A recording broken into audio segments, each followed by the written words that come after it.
contexte plus ou moins harmonieux, tu peux aisément garder ton self-control. Mais si tu vis sous agression perpétuelle, à certains moments, c'est sûr que... Ouais, toute la question est là.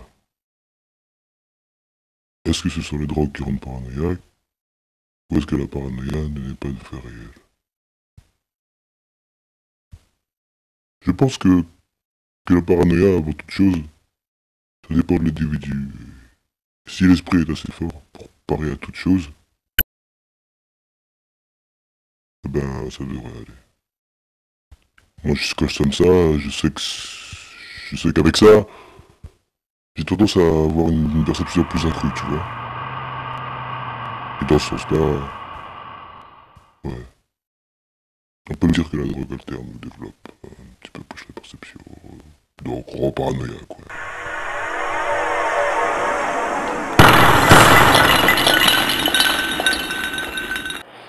Je dirais que oui. Il y a des gens que ça rend très paranoïaque et d'autres ça peut aller. Mais ouais, t'es pas dans ton état normal, je pense. Est-ce qui me fait dire ça? Moi, je sais que je deviens un peu parano. L'héroïne, non. D'accord. Le cannabis, non. Par contre, la cocaïne, effectivement, et le crack, donc, rendent effectivement les gens paranoïaques. Il y a deux troubles psychiatriques qui sont classiquement retrouvés chez les usagers de crack. C'est bien sûr, le syndrome paranoïaque, avec donc cette idée de persécution, avec des hallucinations auditives où les gens ont l'impression de se sentir suivis, de se sentir épiés. Ça, c'est la paranoïa. Et le deuxième trouble que l'on constate également, c'est ce qu'on appelle la recherche stéréotypée du produit. C'est-à-dire que des fois, vous les voyez dehors, ils sont toujours en train de faire des va-et-vient, en train de chercher le produit, alors qu'ils savent pertinemment que le produit n'est plus là, mais ils ne peuvent pas s'empêcher de faire, c'est compulsif, et ça, c'est un trouble. Kayak instant. Terus drogue ada di tout côté, toi.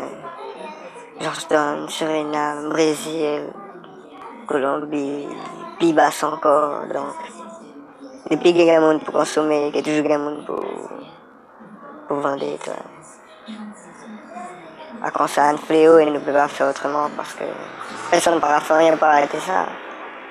C'est Brésil qui a goûté contre lui. Colombie même, ailleurs qui bosse, tout le monde savait ça, mais pourtant, rien pas fait. Le trafic serait-il en augmentation sur la route guyanaise de la drogue? C'est ce que porte à croire l'évolution des saisies de cocaïne par les douaniers. Depuis janvier, ils ont intercepté 191 kilos contre 75 il y a un an. Par moment, on aura mis 3 couillons dans l'avion, et puis on aura envoyé. S'il est passé, tant pis, s'il est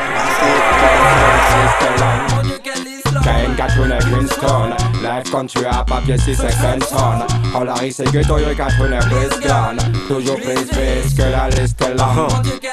Eh mec, ouvre tes yeux, vise un peu ce qui se passe sur les trottoirs. Plus de vie mais de la survie, pas de place pour les ignares. Trop ignore ce que c'est que la rue et ses effets à long terme. Trop ignore ce que c'est de lutter dans toute laine qu'elle renferme. Trop de western, et toi comme moi ça nous concerne. Ce sont nos frères qui sneak et qu'après on enferme. Vise nos fils, ils sont contaminés par le système. Vise le vice et se foutent dans les problèmes. En Guyane, une jeune femme enceinte de 3 mois interpellée la semaine dernière par les douaniers. Elle tentait de rejoindre Saint-Laurent du Maroni avec plusieurs grammes de cocaïne dissimulée dans son vagin. Autant de rap influence moins que le sommaire du journal. Et merde alors, pourquoi autant de conflits et désaccords? Pourquoi dehors on se fout des balles dans le corps pour de l'or? Kain Katrina Kingston, live country à papier 6 secondes. On la risque que toi y'a Katrina Brisbane. Toujours plus que la liste est longue.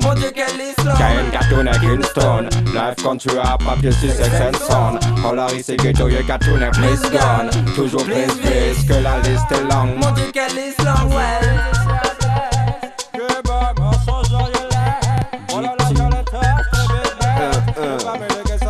2004.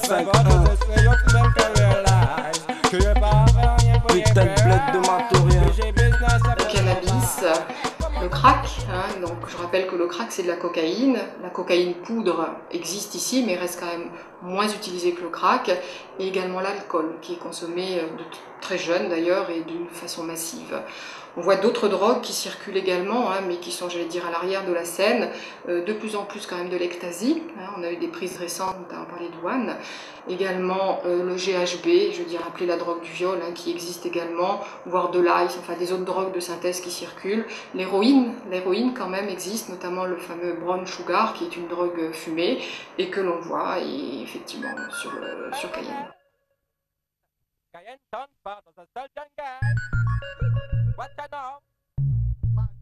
Ben, le junkie, tu le vois, hein. Tu le vois, le junkie, il est là, il est dans la rue, hein. Ouais, le junkie, c'est quelqu'un qui prend de la drogue dure. Après, ouais, bon, il y a l'éternel débat, tu sais, c'est entre les drogues dures et les drogues douces. Tout le monde dit que c'est pareil, mais... Les drogues douces, est-ce qu'il y a des drogues dures? C'est l'éternelle discussion. On va dire oui, en théorie, mais quand on voit l'usage qu'on peut faire de certaines drogues douces, je crois qu'il faut vraiment se poser des questions. Je ne me pose même plus la question. Pour moi, c'est plutôt une évidence. Je sais pas. Dictionnaire dit qu'un junkie est une personne dépendante à une drogue dure. Non, je suis pas dépendante à une drogue dure. Je ne prends pas de drogue dure. Quoique l'alcool, c'est sûrement une drogue dure. Un jeune qui se défonce à l'alcool, maintenant, je veux dire, c'est classique. Hein. J'ai dû faire une prévention, je crois, il y a 8 jours, où un jeune me disait « Moi, il m'en font 5 verres de whisky pour être bien. C'est plus 1, mais c'est 5, et ça, c'est tous les week-ends. » C'est tout à fait un usage. Te mettre à sa merci. Aussi vrai qu'elle a pris le contrôle de ton esprit, yes. Je te revois au début, toujours indécis. C'est malheureux de voir aujourd'hui l'imbécile, yes. L'addiction fait tout pour te mettre à sa merci. Non, je consomme pas et je veux pas que mes enfants en consomment. Contrôle de ton esprit, yes. Je te revois au début, toujours indécis. Merde, mec. Malheureux de voir aujourd'hui l'imbécile. Arrête, tu pleures déjà, tu vois. Si c'était dur à ce point de se demander, tout simplement avant je fais de tout, quoi. Tout. Si Couteau-Bike a fait plus mal qu'il courandait, sa modèle je fais tout ce qu'il faut pour que là, tu tout, sais, mec. on serait tous dans cette bad life, comme c'est le Je l'emmène avec moi, on le fout dans les chiottes, et je lui fais une vieille morale. J'essaye de voir ce qui ne va pas. Parce que s'il prend ça... J'essaierai de leur parler. De les assister d'une façon. Maintenant, je pourrais pas... Comment dire ça? Je pourrais pas les blâmer non plus, parce que moi je suis passé par là. Ça, c'est s'ils y touchent. Par contre, s'ils viennent me voir, genre, papa... Ben là... Même si je peux pas leur interdire, en tout cas, c'est clair, je leur déconseillerai. Donc c'est inquiétant effectivement, et on voit des jeunes de plus en plus jeunes. Hein. J'ai dû voir à la prison un jeune qui avait été initié à l'âge de 5 ans. Initié, hein, je dis bien, donc c'est quand même assez dramatique. Mais en moyenne, je vais dire que le début de la première consommation, c'est souvent vers 12-13 ans. Elle fera tout pour te mettre à sa merci. De mal pour que mon fils en arrive là. Qu'est-ce qu'on a bien pu lui dire, lui faire, on a mal fait. Donc à partir du moment où on est dans ce sentiment-là, effectivement, on ne peut pas avancer avec son fils, sa fille, son mari, son petit ami. Donc il faut quitter ça d'abord, prendre un peu de recul, ce qui est extrêmement difficile dans une relation sentimentale. C'est quitter ça et puis accompagner cette personne dans la compréhension du phénomène de la toxicomanie et de la dépendance. La prévention, c'est un domaine difficile. On a des messages à apporter. C'est vrai que moi, le médecin que je suis, effectivement, on va les mettre en garde par rapport aux dangers, notamment sur la santé mentale. Ça, c'est primordial, parce que quand on est jeune, le cerveau n'a pas fini de grandir, il est en pleine voie de construction, et quand on en rajoute une drogue dessus, vous imaginez les dégâts que ça peut faire. Donc je crois que moi, je vais m'adresser plutôt en termes de santé mentale, et également de santé physique sur du long terme.